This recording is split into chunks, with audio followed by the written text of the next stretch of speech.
നമ്മൾ ഇന്ന് ഡിസ്കസ് ചെയ്യാൻ പോകുന്നത് reading and writing English block 1 unit 2 types of reading methods and techniques involved in reading. ഇപ്പോൾ കഴിഞ്ഞ യൂണിറ്റിൽ നമ്മൾ ഡിസ്കസ് ചെയ്തിരുന്നു നമ്മൾ വായിക്കുന്ന മാറ്ററും എന്തിനു വേണ്ടിയിട്ടാണോ മാറ്റർ വായിക്കുന്നതും എന്നതിനനുസരിച്ച് നമ്മൾ എങ്ങനെ വായിക്കുന്നു, എന്തൊക്കെ മെത്തേഡ്സ് യൂസ് ചെയ്ത് വായിക്കുന്നു എന്നുള്ളത് ചേഞ്ച് ചെയ്യും. അതുപോലെ തന്നെ നമ്മൾ ഓർക്കേണ്ട ഒരു കാര്യമാണ്, എന്തൊക്കെ മെത്തേഡ്സ് യൂസ് ചെയ്താലും റീഡിംഗ് എന്ന് പറയുന്നത് ഒരു ആക്റ്റീവ് കാര്യമാണ്. അതായത് ഇറ്റ് റിക്വയേഴ്സ് യുവർ ഫോക്കസ്. നമ്മുടെ ഫോക്കസ് ആവശ്യമുള്ളൊരു ഫോം ഓഫ് എക്സസൈസ് ആണ് റീഡിംഗ്. നമുക്ക് മുഴുവനായിട്ട് പാസീവായിട്ട് വായിക്കാനായിട്ട് ഒരിക്കലും പറ്റില്ല. നമ്മൾ പലപ്പോഴും ഒരു റീഡർ മറ്റൊരു റീഡറിനേക്കാളും സുപ്പീരിയർ ആണ് എന്ന് പറയുന്നത് ആ റീഡർക്ക് അറ്റൻഷനും ഫോക്കസും കൂടുതലായിട്ട് ആ മെറ്റീരിയലിലേക്ക് കൊടുക്കാൻ പറ്റുമ്പോഴാണ്. റൈറ്റിംഗ് പോലെ തന്നെ കോംപ്ലിക്കേറ്റഡ് ആയിട്ടുള്ള ഒരു പ്രോസസ്സാണ് റീഡിംഗ്. റീഡിംഗ് പല ആക്ഷൻസ് ഇൻവോൾവ് ചെയ്യുന്നൊരു പ്രോസസ്സാണ്. ആ ആക്ഷൻസ് ഒക്കെ എത്രത്തോളം ഇഫക്റ്റീവായിട്ട് നമുക്ക് യൂസ് ചെയ്യാൻ പറ്റും എന്നതിനനുസരിച്ചിരിക്കും നമ്മൾ എത്ര ഇഫക്റ്റീവായിട്ടൊരു റീഡർ ആണ് എന്നത്. അപ്പം എന്തൊക്കെയാണ് ഈ റീഡിംഗിൽ ഇൻവോൾവ് ആയിട്ടുള്ള ആക്ഷൻ, റീഡിംഗിൽ ഇൻവോൾവ് ആയിട്ടുള്ള പ്രോസസ്സസ്? അപ്പം അതിൽ ആദ്യത്തേതാണ് സ്കിമ്മിങ്. നിങ്ങൾ പലർക്കും പരിചയമുള്ളൊരു വേർഡാണത്. It refers to fast reading. Portions ഒക്കെ സ്കിപ്പ് ചെയ്തുകൊണ്ട് പെട്ടെന്ന് വായിക്കുക. ആ ടെക്സ്റ്റിനെ പറ്റി ഒരു ജനറൽ ഐഡിയ കിട്ടാൻ വേണ്ടി പെട്ടെന്ന് വായിക്കുന്നതിനെയാണ് നമ്മൾ സ്കിമ്മിങ് എന്ന് പറയുന്നത്. ഇപ്പം നമ്മൾ ഒരു ബുക്ക് പെട്ടെന്ന് വായിച്ചു തീർക്കേണ്ട ഒരു അവസ്ഥ വരുമ്പോൾ വി സ്കിം ഇറ്റ്. പിന്നെ അതുപോലെ തന്നെ നമ്മൾ ഒരു റിസർച്ചിന് വേണ്ടിയിട്ടൊക്കെ ഇപ്പോൾ ഒരു ബുക്ക് വായിക്കേണ്ടി വരികയാണ്, അത് റെലവൻ്റ് ആണോ, അത് ക്ലോസ് ആയിട്ട് വായിക്കേണ്ട ആവശ്യമുണ്ടോ എന്നറിയാൻ വേണ്ടിയിട്ട് നമ്മൾ ആദ്യം ആ മെറ്റീരിയൽ സ്കിം ചെയ്യും. പിന്നെ അതേപോലെ ഒരു ഡിഫിക്കൾട്ട് ബുക്കാണെങ്കിൽ ഫസ്റ്റ് ജനറൽ ആയിട്ടുള്ള ഒരു ഐഡിയ കിട്ടാൻ വേണ്ടി സ്കിം ചെയ്യുന്നത് എപ്പോഴും നല്ലതാണ്. It would help you in close reading. നമ്മൾ പലപ്പോഴും സ്കിം ചെയ്യുന്നത് ക്ലോസ് റീഡിങ് നെസസറി ആണോ എന്നറിയാൻ വേണ്ടിയിട്ടാണ് നമ്മൾ സ്കിം ചെയ്യുന്നത്. നമ്മൾ ഇനിയിപ്പോൾ രണ്ടാമത് കെയർഫുൾ ആയിട്ട് ആ ബുക്ക് വായിച്ചില്ലെങ്കിലും സ്കിമ്മിങ് പലപ്പോഴും റെലവൻ്റ് ആയിട്ടുള്ള പല ഇൻഫർമേഷനും നമുക്ക് തരും. സ്കിമ്മിങ് പലപ്പോഴും ഫിക്ഷൻ വായിക്കുമ്പോഴും ന്യൂസ് സ്റ്റോറീസ് വായിക്കുമ്പോഴും ഒക്കെ നമുക്ക് വളരെയധികം ഹെൽപ്ഫുൾ ആവാറുണ്ട്. ഇപ്പം എങ്ങനെയാണ് നമ്മൾ സ്കിം റീഡിങ് ചെയ്യുന്നത്? How is skim reading conducted? So നമ്മൾ സ്കിം ചെയ്യുമ്പോൾ നമ്മൾ ആദ്യം ചെയ്യുന്നത് ടൈറ്റിൽ പേജും പ്രിഫേസും നോക്കുക എന്നുള്ളതാണ്. അത് കഴിഞ്ഞു കഴിഞ്ഞിട്ടുണ്ടെങ്കിൽ we go through the table of contents. Table of contents നോക്കിക്കഴിഞ്ഞാൽ ആ ബുക്കിൽ എന്തൊക്കെയുണ്ടെന്നതിനെ പറ്റി നമുക്കൊരു ജനറൽ ഐഡിയ കിട്ടുന്നതായിരിക്കും. പിന്നെ ഇൻഡെക്സ് പേജ് നോക്കുക. അപ്പം അതിൽ ഏതൊക്കെ ബുക്സും റൈറ്റേഴ്സുമാണ് റെഫറൻസ് ചെയ്യപ്പെട്ടിരിക്കുന്നത് എന്ന് നോക്കുക. അപ്പം അത് നോക്കിക്കഴിഞ്ഞാൽ നമുക്ക് വീണ്ടും ആ ബുക്കിനെ പറ്റിയും അതിൽ അടങ്ങിയിരിക്കുന്ന മാറ്ററിനെ പറ്റിയും നല്ലൊരു ഐഡിയ കിട്ടും. അത്രയും കഴിഞ്ഞ് കഴിഞ്ഞിട്ടുണ്ടെങ്കിൽ നമുക്ക് ആ ബുക്കിൽ ഏതൊക്കെ ചാപ്റ്റേഴ്സ് ആണ് ഇമ്പോർട്ടൻ്റ് എന്ന് ഡിറ്റർമിൻ ചെയ്യാം. എന്നിട്ട് ആ ചാപ്റ്റേഴ്സിൻ്റെ ഇൻട്രഡക്ടറിയും കൺക്ലൂഡിങ് പേജസും വായിച്ചാൽ തന്നെ നമുക്ക് ഏകദേശം ഒരു ഐഡിയ, ഓരോ ചാപ്റ്ററും എന്തൊക്കെയുണ്ടെന്നതിനെ പറ്റി ഏകദേശം ഒരു ഐഡിയ കിട്ടും. കാരണം ഈ ഇൻട്രഡക്ടറി ആൻഡ് കൺക്ലൂഡിങ് പേജസിൽ സമ്മറി സ്റ്റേറ്റ്മെന്റ്സ് ഉണ്ടായിരിക്കും. Let's move on to the next process involved in reading, scanning. Scanning എന്ന് പറഞ്ഞു കഴിഞ്ഞാൽ ഒരു ബുക്കിൻ്റെ ലൈൻസിലെയും പാരഗ്രാഫ്സിലും ഒക്കെ അടങ്ങിയിരിക്കുന്ന മാറ്ററിൽ നിന്ന് ഒരു സ്പെസിഫിക് ഇൻഫർമേഷൻ കണ്ടുപിടിക്കുക. അതിന് വേണ്ടിയിട്ട് അത് നോക്കുക. അതിനെയാണ് നമ്മൾ സ്കാനിങ് എന്ന് പറയുന്നത്. നമ്മൾ സ്കാൻ ചെയ്യുമ്പോൾ നമ്മൾ ടെക്സ്റ്റ് മുഴുവനായിട്ട് വായിക്കില്ല, ചില ലൈൻസ് മാത്രമേ നമ്മൾ വായിക്കുള്ളൂ. ആ ലൈൻസിൽ നമ്മൾ അന്വേഷിക്കുന്ന ഇൻഫർമേഷൻ ഉണ്ടെന്നുള്ളത് ഇത് നമുക്ക് കിട്ടുമ്പോഴാണ് നമ്മൾ ആ ലൈൻസ് നോക്കുന്നത്. സ്കാൻ ചെയ്യുമ്പോൾ നമ്മുടെ ഐ മൂവ്മെന്റ്സ് ഫാസ്റ്റ് ആയിരിക്കും. പിന്നെ റെലവൻറ്റ് ലൈൻസിലും പാർട്സിലും മാത്രമേ നമ്മൾ ഫോക്കസ് ചെയ്യുള്ളൂ. സ്കാനിങ്ങിന് വളരെ നല്ലൊരു എക്സാമ്പിള് ഡിക്ഷണറി നോക്കുന്നതാണ്. പിന്നെ അതേപോലെ തന്നെ എന്തെങ്കിലും ഒരു സാധനത്തിന്റെ യൂസർ മാനുവൽ നോക്കുന്നതും സ്കാനിങ്ങിൽ പെടും. ഇപ്പൊ റിസർച്ചിൽ കോമൺ ആയിട്ട് യൂസ് ചെയ്യുന്ന ടെക്നിക്കാണ് സ്കാനിങ്. സ്കിമ്മിങ് പോലെ തന്നെ കീവേഡ്സ്, പിന്നെ ബുക്കിന്റെ സ്ട്രക്ചർ എങ്ങനെയാണെന്നൊക്കെ മനസ്സിലാക്കേണ്ടത് സ്കാനിങ്ങിന്റെ കേസിലും ആവശ്യം തന്നെയാണ്. സ്കിമ്മിങ്ങിന്റെ കേസിൽ എന്താണ് കണ്ടന്റ് എന്ന് ഏകദേശം ഒരു ധാരണ കിട്ടുകയാണ് ഉദ്ദേശമെങ്കിൽ, സ്കാനിങ്ങിന്റെ ഉദ്ദേശം സ്പെസിഫിക് ഡാറ്റ കണ്ടുപിടിക്കുക എന്നുള്ളതാണ്. ഇപ്പോ ഒരു ബുക്കിൽ നമ്മൾ അന്വേഷിക്കുന്ന ഇൻഫർമേഷൻ ഉണ്ടോ എന്ന് നമുക്ക് സംശയം ഉണ്ടെങ്കിൽ U skim it first.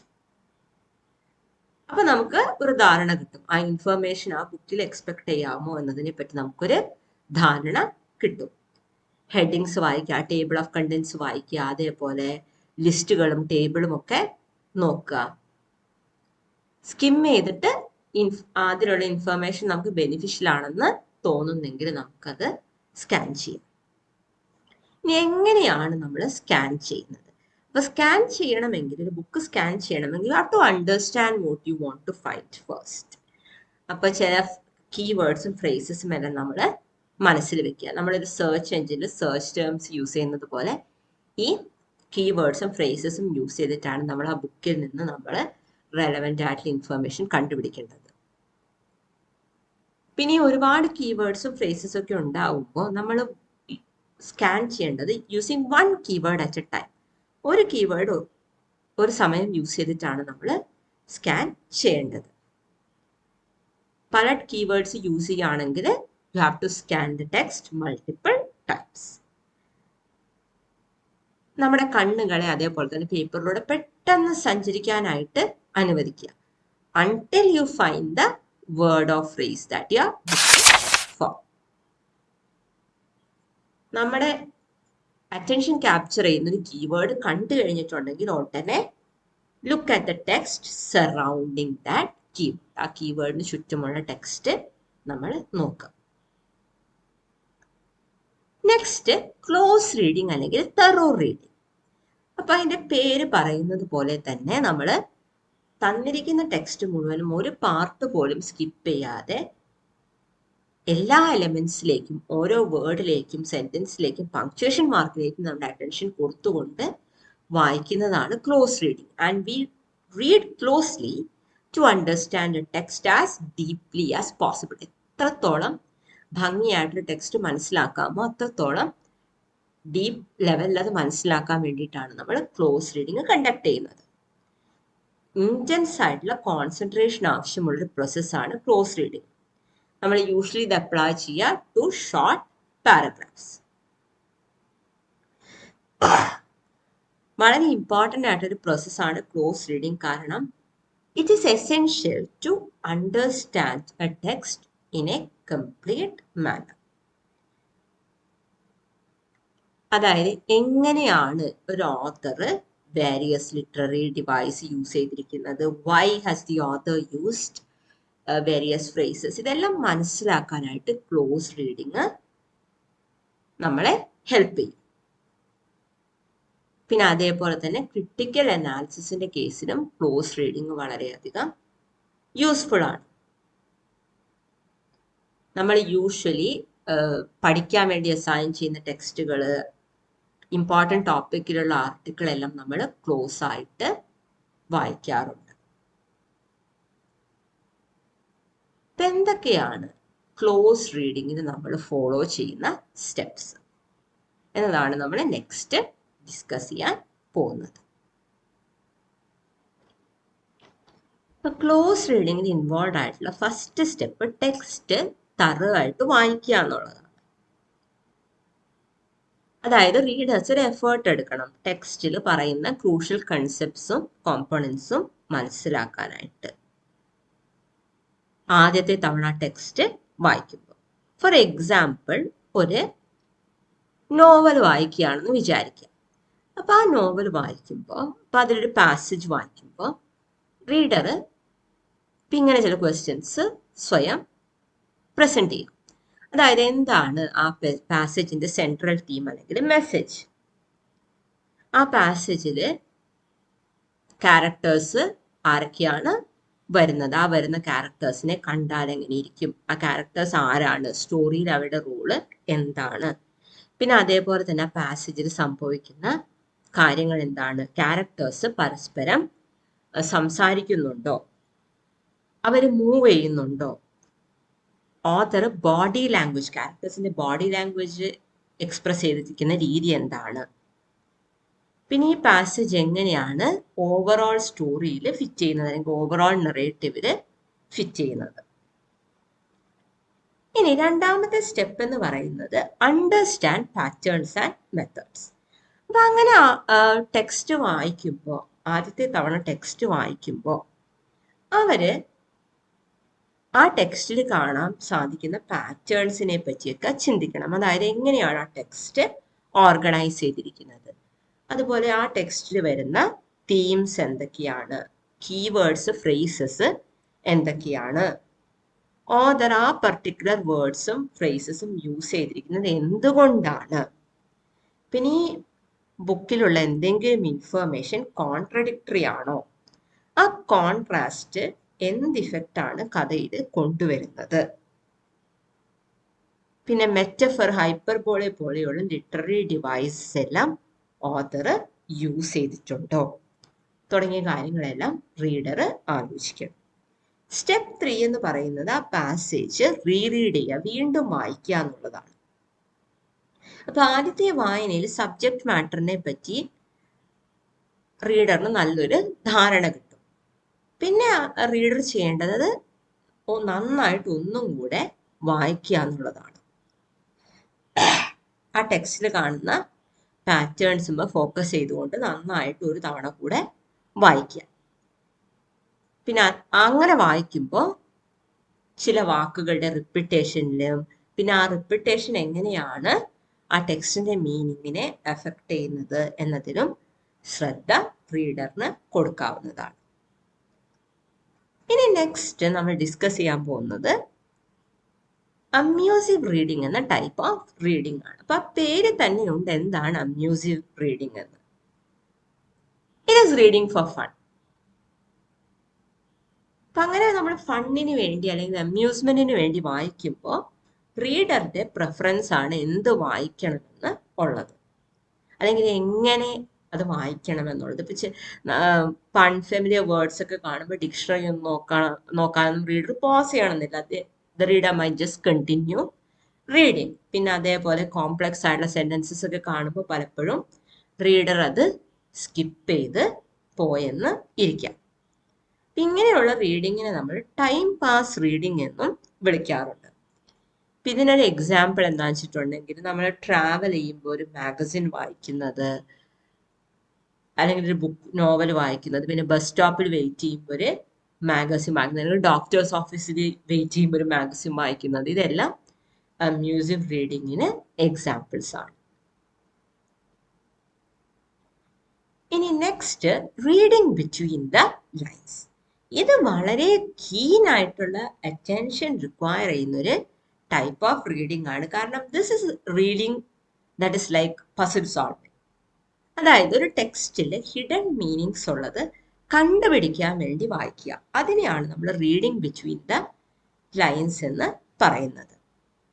Reader author ടെക്സ്റ്റിലൂടെ express ചെയ്യാൻ ഉദ്ദേശിക്കുന്ന മെസ്സേജുകളെ കണ്ടുപിടിക്കാനും മനസ്സിലാക്കാനും ശ്രമിക്കുക. ഓതർ യൂസ് ചെയ്തിരിക്കുന്ന വേർഡ്സിനെയും എക്സ്പ്രഷൻസിനെയും സെന്റൻസ് കൺസ്ട്രക്ഷൻസിനെയും എല്ലാം ഡീകോഡ് ചെയ്ത് ഓതർ ആ ടെക്സ്റ്റിലൂടെ എക്സ്പ്രസ് ചെയ്യാൻ ശ്രമിക്കുന്ന മെസ്സേജിനെ ഡീകോഡ് ചെയ്യുക. അതിനെയാണ് നമ്മൾ റീഡിംഗ് ബിറ്റ്വീൻ ദ ലൈൻസ് എന്ന് പറയുന്നത്. ഈ റീഡിംഗ് ബിറ്റ്വീൻ ദ ലൈൻസ് വളരെ ട്രിക്കി ആയൊരു കാര്യമാണ്. It requires someone who is very analytical and logical. വളരെ എന്താ പറയുക, അനലിറ്റിക്കൽ കപ്പാസിറ്റി ഉള്ള, അതുപോലെ ഹിഡൻ മാറ്റർ കണ്ടുപിടിക്കാനൊരു നാക്കുള്ള ഒരു റീഡറെ ഈ ഒരു പ്രോസസ്സിന് ആവശ്യമാണ്. ഇതിനൊരു എക്സാമ്പിൾ അഡ്വർടൈസ്മെന്റ്സും റിഡിൽസും പസിൽസും ഒക്കെയാണ് ഇതിന് എക്സാമ്പിൾ. നമ്മൾ പലരും ഒരു സെയിം ടെക്സ്റ്റ് പല രീതിയിൽ വായിക്കാറുണ്ട്. ഇപ്പോ ഒരാൾ ഒരു നോവൽ ടൈം പാസിന് വേണ്ടി വായിക്കുമ്പോൾ വേറൊരാള് അതിൻ്റെ ഒരു ക്രിട്ടിക്കൽ അപ്രീസിയേഷൻ എഴുതാൻ വേണ്ടിയിട്ടായിരിക്കും വായിക്കുന്നത്. അപ്പോൾ ഒരു സ്റ്റുഡൻറ് എല്ലാ രീതിയിലുള്ള റീഡിങ്ങിനെയും പറ്റി നന്നായിട്ട് മനസ്സിലാക്കേണ്ടത് ഉണ്ട്. So let's practice on how all these methods can be applied. അപ്പോൾ ഇവിടെ ചെറിയൊരു പാസേജ് തന്നിട്ടുണ്ട്. So let's look at this passage and apply what we have learned to that passage. So ഇവിടെ പാസേജിൽ പറയുന്നത്, ഓക്ക് വിചാരിച്ചതുപോലെ എണീറ്റില്ല. പോള ഓക്കിന്റെ അടുത്തുണ്ടായിരുന്നു. പോള വാസ് സ്നോറിങ്. പക്ഷെ എന്നിട്ട് ഓക്ക് ഉറങ്ങിക്കൊണ്ടിരുന്നു. ട്രേസി അവരുടെ ചെറിയ റൂമിന്റെ വാതിൽ തുറന്ന് ഇപ്പോൾ അവൾ കണ്ട കാഴ്ച അവളെ ഡിസ്കസ്റ്റ് ചെയ്തു. അവള് ബോയ്സിനെ ഒരു ഷീറ്റ് കൊണ്ട് കവർ ചെയ്ത് പുറത്തേക്ക് ദേഷ്യത്തിൽ നടന്നു. ഡോറ് വലിച്ചടച്ച് പുറത്തേക്ക് ദേഷ്യത്തിൽ നടന്നു. എന്നിട്ട് ജെയ്സിയുടെ അടുത്ത് പോയി കംപ്ലൈന്റ് ചെയ്തു, നിങ്ങൾ എന്താണ് എന്നെ എന്നും രാവിലെ നേരത്തെ വിളിച്ച് എണീപ്പിക്കുന്നുണ്ടല്ലോ, നിങ്ങളുടെ ആൺമക്കൾ ഇപ്പോഴും അവിടെ കിടന്ന് കൂർക്കം വലിച്ച് ഉറങ്ങുകയാണെന്ന് ബേസിക്കലി ജെയ്സിയോട് റേസി പറയാണ്. അത് പറഞ്ഞതിന് ശേഷം റേസി ദേഷ്യത്തില് പുറത്തേക്ക് നടക്കാണ്. പുറത്ത് അവളെ വെയിറ്റ് ചെയ്യുന്നത് ഒരു വാം ബ്രൈറ്റ് ആയിട്ടുള്ള സണ്ണാണ്. അപ്പൊ ഇതിൽ നമുക്ക് ചില ക്വസ്റ്റ്യൻസ് എങ്ങനെ ആൻസർ ചെയ്യാമെന്ന് നോക്കാം. ആരാണ് ജെയ്സി? അപ്പൊ അതിന് ആൻസർ കിട്ടാൻ വേണ്ടിയിട്ട് നമ്മൾ ബേസിക്കലി തുടക്കത്തിലെ ഭാഗമൊക്കെ റഷ് ചെയ്ത് പോയി ലാസ്റ്റത്തെ ഭാഗത്ത് എത്തണം. ഇപ്പൊ റേസി ആ ബോയ്സിനെ നിന്റെ മക്കൾ അല്ലെങ്കിൽ യുവർ സൺസ് എന്ന് വിളിക്കുന്നുണ്ട്.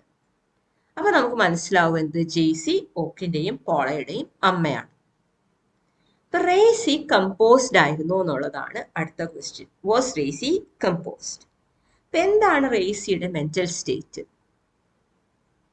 അപ്പോൾ നമുക്ക് ഇതിന്റെ ആൻസർ നമ്മൾ നോക്കുമ്പോൾ നമുക്ക് റെലവെന്റ് ഇല്ലാത്ത ഭാഗങ്ങളൊക്കെ നമുക്ക് പെട്ടെന്ന് അങ്ങ് സ്കിപ്പ് ചെയ്യാം. അതായത് റേസിയുടെ മെന്റൽ സ്റ്റേറ്റിനെ പറ്റി പറയാത്ത ഭാഗങ്ങൾ നമുക്ക് സ്കിപ്പ് ചെയ്യാം.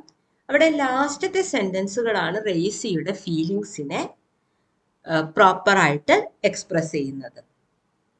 അപ്പൊ ലാസ്റ്റ് നമുക്ക് മനസ്സിലാവും വളരെ ദേഷ്യത്തെയാണ് റേസി സംസാരിക്കുന്നത്. അപ്പൊ റേസി വാസ് നോട്ട് കമ്പോസ്ഡ്. ഇനി മൂന്നാമത്തെ ക്വസ്റ്റ്യൻ ഇത് ചോദിക്കുന്നത്, ഈ പാസേജില് പറയുന്ന സമയത്തിനെയും സ്ഥലത്തിനെയും ആളുകളെയും പറ്റി നമുക്ക് എന്തെല്ലാം മനസ്സിലാവും എന്നാണ്. അപ്പൊ ഇത് മനസ്സിലാക്കണമെങ്കിൽ you have to read the text pretty closely. അപ്പൊ നമുക്ക് ഒന്ന് രണ്ട് കാര്യങ്ങൾ നമുക്ക് മനസ്സിലാവും. ഈ പ്ലേസ്, ഈ കഥ നടക്കുന്ന പ്ലേസ് ഒരു റസ്റ്റിക് ഏരിയ ആണ്, ഒരു ജംഗിളിന്റെ അടുത്തുള്ള ഒരു റസ്റ്റിക് ഏരിയ ആണ് നമുക്ക് മനസ്സിലാവും. വീട് ചെറുതാണ്, കാരണം ബോയ്സിന്റെ ബെഡ്റൂം ടൈനി ആണ്, ഹാള് നാരോ ആണെന്നൊക്കെ പറയുന്നുണ്ട്. അപ്പോൾ we know that the house is A small house. പിന്നെ അതുപോലെ തന്നെ സമയം മോർണിംഗ് ലേറ്റ് ആണെന്നും നമുക്ക് മനസ്സിലാവും, കാരണം റേസി ജെയ്സിയോട് പറയുന്നുണ്ട് നിങ്ങളുടെ മക്കള് നേരെ ഉത്തരമായിട്ട് എണീറ്റില്ല എന്ന് പറയുന്നുണ്ട്. So it's probably late morning. Racy ഒരു പക്ഷേ ജെയ്സിയുടെ മകളായിരിക്കാം. ജെയ്സി ഒരു കൺവെൻഷണൽ മദർ ആയിരിക്കാം, അതായത് വിമൻ ഹൗസ് ഹോൾഡ് ചോസ് എല്ലാം ചെയ്യണമെന്നും ട്രഡീഷണൽ പ്രാക്ടീസസ് മെയിൻറ്റെയിൻ ചെയ്യണമെന്നും, പിന്നെ വിമൻ മെന്നിൻ്റെ അത്ര പ്രിവിലേജ്ഡ് അല്ല എന്നും വിശ്വസിക്കുന്ന ഒരു ട്രഡീഷണൽ മദർ ആയിരിക്കാം ജെയ്സി. അപ്പൊ അത് ആ ഒരു കാഴ്ചപ്പാട് റേസിയിൽ അടിച്ചേൽപ്പിക്കാനാണ് ജെയ്സി ശ്രമിക്കുന്നത്. അപ്പൊ അതായത് ബേസിക്കലി ബോയ്സിന് ഇഷ്ടമുള്ള നേരം വരെ കിടന്ന് ഉറങ്ങാം. പക്ഷെ റേസി അതേസമയം വളരെ സ്ട്രോങ് ഹാൻഡഡ് ആണ്. She is not going to take this line down. ഇപ്പോൾ തനിക്കെതിരെയുള്ള ഡിസ്ക്രിമിനേഷൻ റേസി സമ്മതിച്ചു കൊടുക്കുന്നില്ല. She expresses her anger very much harshly. അത് എക്സ്പ്രസ് ചെയ്തതിന് ശേഷം വാം ആൻഡ് ബ്രൈറ്റ് സണ്ണിലേക്ക് അവൾ സ്റ്റെപ്പ് ചെയ്യാണ്. അപ്പൊ ആ ഡിസ്ക്രൈബ് ചെയ്തിരിക്കുന്ന രീതിയിൽ നിന്ന് നമുക്ക് മനസ്സിലാവും the author believes that Racy is in the right. പിന്നെ ഓക്ക് വളരെ ലേസി ആണെന്ന് നമുക്ക് മനസ്സിലാവും. കാരണം അതിൽ പറയുന്നുണ്ട് like Oak wanted to get up very early but he did. പോളയുടെ സ്നോറിങ് വരെ ഓക്കിനെ വിളിച്ച് എണീറ്റില്ല. ഒരു പക്ഷെ ഓക്ക് ഉറങ്ങല്ലായിരിക്കാം, ചുമ്മാ ഉണർന്ന് മടി പിടിച്ച് കിടക്കുകയായിരുന്നിരിക്കാം. Paula seems to be a very heavy sleeper. ഈ രണ്ട് ബോയ്സും ഒരു റെസ്പോൺസിബിലിറ്റിയും കാണിക്കുന്നില്ല. ഒരു പക്ഷെ അവര് ലിറ്റിൽ ബോയ്സ് ആയിരിക്കാം. ലൈക്ക് ഇറ്റ്സ് നോട്ട് സ്പെസിഫൈ, അവരുടെ ഏജ് സ്പെസിഫൈ ചെയ്യുന്നില്ല. Maybe they are little but maybe they are not. ഇപ്പോൾ നമുക്ക് കൃത്യമായിട്ട് പറയാവുന്ന ഒരു കാര്യം, racy things they are irresponsible. ഇപ്പൊ നെക്സ്റ്റ് ക്വസ്റ്റ്യൻ ചോദിക്കുന്നത് എന്തുകൊണ്ടാണ് റേസി ഡിസ്കസ്റ്റഡ് ആയിരിക്കുന്നത്? ഇപ്പൊ റേസി ഡിസ്കസ്റ്റഡ് ആവാനുള്ള പല കാരണങ്ങളും ടെക്സ്റ്റ് സജസ്റ്റ് ചെയ്യുന്നുണ്ട്. പോള വളരെ ലൗഡായിട്ട് സ്നോർ ചെയ്യുന്നുണ്ട്. പിന്നെ അതേപോലെ തന്നെ എന്താ പറയുക, ഇത്ര നേരം വെളുത്തിട്ടും ബോയ്സ് എണ്ണീറ്റിട്ടില്ല, അവർ റെസ്പോൺസിബിൾ ആയിട്ട് ഒരു കാര്യവും ചെയ്തിട്ടില്ല. പിന്നെ അതേപോലെ it's suggested they are not decently covered because Racy covers them with a sheet. പിന്നെ അതേപോലെ ജെയ്സി എപ്പോഴും ബോയ്സിനെ സപ്പോർട്ട് ചെയ്യുന്നു and Racy doesn't like it. അപ്പൊ ഈ കൺക്ലൂഷനിൽ നമ്മൾ എത്തണമെങ്കിൽ you have to read the text carefully and reason out what's happening.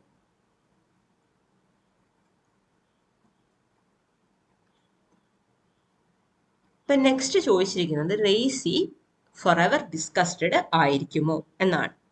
ഇപ്പൊ പാസേജിന്റെ എൻഡ് നമുക്ക് കാണിച്ചു തരുന്നത് റേസിക്ക് ഇവൻച്വലി പീസും ഹാപ്പിനെസ്സും കിട്ടും എന്നുള്ള പോലെയാണ് പാസേജിന്റെ എൻഡ് നമുക്ക് കാണിച്ചു തരുന്നത്.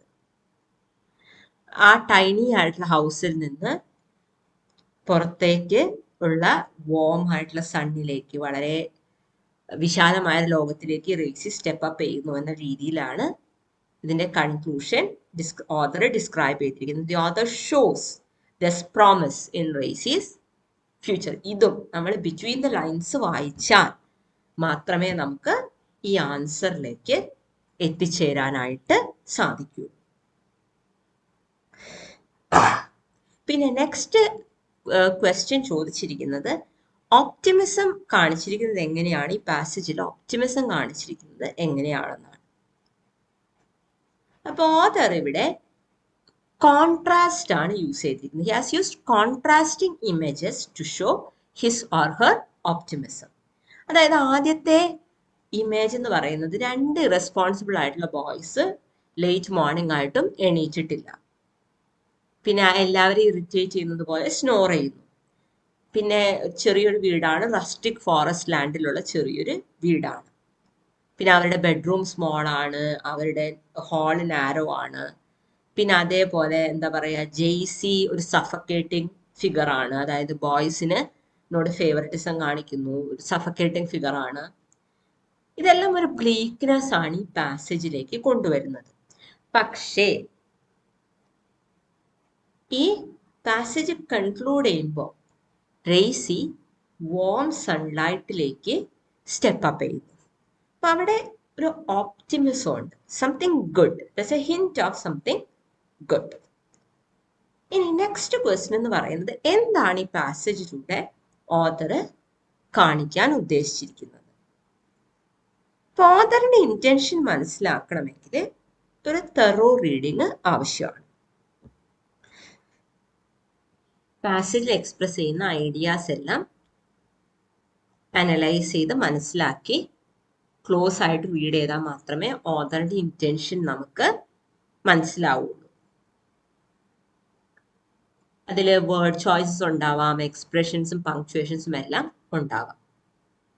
ഈ എലമെന്റ്സ് എല്ലാം കൺസിഡർ ചെയ്ത് കഴിഞ്ഞിട്ടുണ്ടെങ്കിൽ you can come to certain conclusions about the author's intentions. അതായത് ഇപ്പം ഇതിൽ എന്താ പറയുക, the author's talking about discrimination against women. അപ്പം അത് നിലനിൽക്കില്ല. പിന്നെ അതേപോലെ തന്നെ അതിനെതിരെ പ്രതികരിക്കാൻ റേസിയെ പോലെയുള്ള വിമൻ ഉണ്ടാവും. ആൻഡ് പിന്നെ അതേപോലെ തന്നെ ഒരു ബ്രൈറ്റ് ഫ്യൂച്ചർ ഉണ്ട് despite maybe things being bleak at the present. പിന്നെ അതേപോലെ തന്നെ how nature is warm and beautiful and how living in harmony with nature can lead to a happy contented life. ഇതുപോലെയുള്ള conclusions നമുക്ക് ടെക്സ്റ്റിലെ പാർട്ടുകൾ analyse ചെയ്ത് കഴിഞ്ഞാൽ കണ്ടുപിടിക്കാനായിട്ട് പറ്റും. റീഡിങ്ങിനെ പറ്റിയുള്ള മോഡേൺ കോൺസെപ്റ്റ് എന്താ വെച്ചിട്ടുണ്ടെങ്കിൽ, ഒരു ടെക്സ്റ്റുമ്മലുള്ള ഓത്തറിന്റെ അതോറിറ്റി ടെക്സ്റ്റ് റീഡറിന്റെ അടുത്തേക്ക് എത്തുമ്പോൾ അവസാനിക്കുന്നു. റീഡറാണ് ടെക്സ്റ്റിന്റെ മീനിങ് കണ്ടുപിടിക്കുന്നത്. So let's recap. 2 broad categories of reading ഉണ്ട്, ആക്റ്റീവ് റീഡിങ്ങും പാസീവ് റീഡിങ്ങും. Skimming, scanning, close reading, amusive reading and reading between the lines എല്ലാം വേരിയസ് ടൈപ്സ് ഓഫ് റീഡിംഗ് ആണ്. സ്കിമ്മിങ് ഫാസ്റ്റ് റീഡിംഗ് ആണ്. പോർഷൻസ് ഒക്കെ സ്കിപ്പ് ചെയ്ത് ടെക്സ്റ്റിന്റെ ഒരു ജനറൽ ഐഡിയ കിട്ടാൻ വേണ്ടി മാത്രം വായിക്കുന്നതിനെയാണ് നമ്മൾ സ്കിം ചെയ്യാന്ന് പറയുന്നത്. പിന്നെ സ്കാനിങ് എന്ന് പറയുന്നത് ലൈൻസിലൂടെയും പാരഗ്രാഫിലൂടെയും പേജസിലൂടെയും പെട്ടെന്ന് പോയി സ്പെസിഫിക് ഇൻഫർമേഷൻ കണ്ടുപിടിക്കുന്നതിനെയാണ് നമ്മൾ സ്കാനിങ് എന്ന് പറയുന്നത്. ക്ലോസ് റീഡിംഗ് എന്ന് പറഞ്ഞു കഴിഞ്ഞാൽ ഹോൾ ടെക്സ്റ്റ് റീഡ് ചെയ്യുക, ഒരു പാർട്ടും സ്കിപ്പ് ചെയ്യാതെ ഹോൾ ടെക്സ്റ്റ് റീഡ് ചെയ്യുക, എല്ലാ എലിമെന്റ്സിലും കീനായിട്ടുള്ള അറ്റൻഷൻ കൊടുത്തിട്ട് റീഡ് ചെയ്യുക. അതിനെയാണ് നമ്മൾ ക്ലോസ് റീഡിംഗ് എന്ന് പറയുന്നത്. ക്ലോസ് റീഡിങ്ങിലൂടെയാണ് നമുക്ക് ടെക്സ്റ്റിനെ ഡീപ്പായിട്ട് അണ്ടർസ്റ്റാൻഡ് ചെയ്യാനായിട്ട് പറ്റുന്നത്. അമ്യൂസീവ് റീഡിംഗ് എന്ന് പറഞ്ഞിട്ടുണ്ടെങ്കിൽ ഫ്രീ ടൈമിൽ പ്ലഷറിന് വേണ്ടി വായിക്കുന്നതിനെയാണ് അമ്യൂസീവ് റീഡിംഗ് എന്ന് പറയുന്നത്. പിന്നെ റീഡിംഗ് ബിറ്റ്വീൻ ദ ലൈൻസ് എന്ന് പറഞ്ഞു കഴിഞ്ഞിട്ടുണ്ടെങ്കിൽ ടെക്സ്റ്റിലെ എല്ലാ ഡീറ്റെയിൽസിലും കീനായിട്ട് അറ്റൻഷൻ കൊടുത്ത് ഹിഡൻ മീനിങ്സ് ഡിസ്കവർ ചെയ്യുക. ടെക്സ്റ്റിൽ നിന്ന് കിട്ടുന്ന സജഷൻസും ക്ലൂസും യൂസ് ചെയ്ത് ഹിഡൻ മീനിങ്സ് ഡിസ്കവർ ചെയ്യുന്നതിനെയാണ് നമ്മൾ റീഡിംഗ് ബിറ്റ്വീൻ ദ ലൈൻസ് എന്ന് പറയുന്നത്. ക്ലോസ് റീഡിംഗ് പ്രാക്ടീസ് ചെയ്യുന്നതിന് 3 സ്റ്റെപ്സ് ഉണ്ട്. ആദ്യം ടെക്സ്റ്റ് തറവായിട്ട് വായിക്കുക, പാറ്റേൺസും മെത്തേഡ്സും മനസ്സിലാക്കുക, പിന്നീട് പാസേജ് റീറീഡ് ചെയ്യുക. Now let's look at some objective questions. ഏത് ഫോം ഓഫ് റീഡിംഗ് ആണ് ബെസ്റ്റ് ആയിട്ട് കൺസിഡർ ചെയ്യുന്നത്? It is definitely active reading. Reading is mostly an activity that involves your focus and full attention. ഇനി രണ്ടാമത്തെ question, എന്താണ് portions skip ചെയ്ത് general ആയിട്ടൊരു ഐഡിയയ്ക്ക് വേണ്ടി വേഗം വായിക്കുന്നതിനെ പറയാം? സ്കിമ്മിങ്. മൂന്നാമത്തെ ക്വസ്റ്റ്യൻ എന്താ വെച്ചിട്ടുണ്ടെങ്കിൽ, സ്കിമ്മിങ് യൂസ് ചെയ്യാൻ പറ്റുന്ന ഒരു ടൈപ്പ് ഓഫ് ബുക്ക് ഏതാണ്? It's fiction. 4, ലൈൻസും പാരഗ്രാഫ്സും പേജസും ഒക്കെ ക്വിക്കായിട്ട് നോക്കി സ്പെസിഫിക് ഇൻഫർമേഷൻ കണ്ടുപിടിക്കുന്നതിന് എന്താണ് പറയുക? It is called scanning. Scanning use ചെയ്യുന്നത് എന്നതിനൊരു example, it is referring to a dictionary. നമ്മൾ അന്വേഷിക്കുന്ന ഡീറ്റെയിൽസ് ഒരു ബുക്കിലുണ്ടോ എന്ന് സംശയം ഉണ്ടെങ്കിൽ എന്താണ് ചെയ്യേണ്ടത്? You skim it first. പിന്നെ സ്കിം ചെയ്യുന്നതിന്റെ ഓപ്പോസിറ്റ് എന്താണ്? Close reading. ക്രിട്ടിക്കൽ അനാലിസിസ് നടത്തുന്നതിന് വേണ്ടി നമ്മൾ എങ്ങനെയാണ് ടെക്സ്റ്റ് വായിക്കുക? We read it closely. എന്താണ് ക്ലോസ് റീഡിങ്ങിന്റെ third step? Rereading the passage. പിന്നെ ഒരു ടെക്സ്റ്റിലുള്ള ഹിഡൻ മീനിങ്സിനെ കണ്ടുപിടിക്കാനായിട്ട് വായിക്കുന്നതിനെ എന്താണ് പറയുക? It is called reading between the lines. Author ഉദ്ദേശിക്കുന്ന എന്താണ് എന്ന് ടെക്സ്റ്റിൽ പ്രൊവൈഡ് ചെയ്യുന്ന ക്ലൂസും സജഷൻസും ഒക്കെ യൂസ് ചെയ്ത് ആ ടെക്സ്റ്റിലെ ഹിഡൻ മീനിങ്സ് കണ്ടുപിടിക്കുന്നതിന് റീഡിംഗ് ബിറ്റ്വീൻ ദ ലൈൻസ് എന്നാണ് പറയുന്നത്. So thank you.